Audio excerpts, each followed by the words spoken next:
Je ne compte plus toutes les fois où j'ai pu vivre des méandres émotionnels,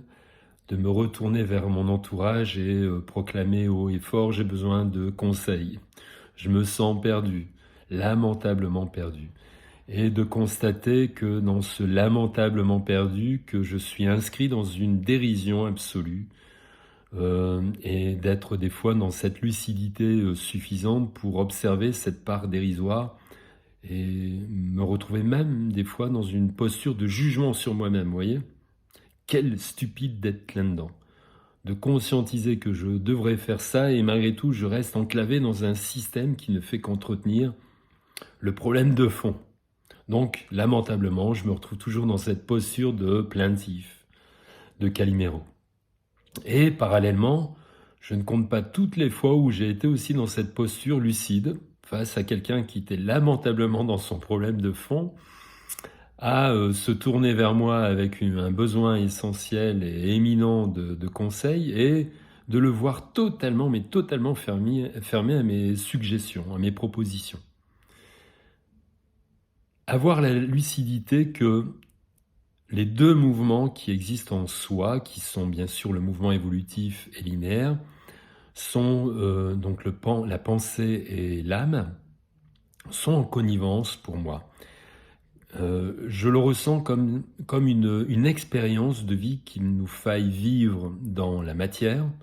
donc la dérision en fait partie, un peu comme si nous devions aller jusqu'au bout du cycle,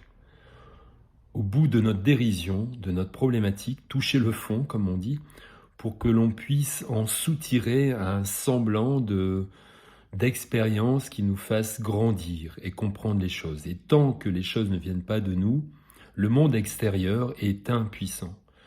Et quand je suis dans une posture de plaintif, de voir que tant que je n'aurais pas été jusqu'au bout de cette expérience, me prouver à plus B que j'ai été vraiment dans une posture lamentable, et d'avoir atteint le bout et le mur de la dérision, que rien ne pourra s'infiltrer et entrer en moi comme étant une expérience, évolutive bien sûr.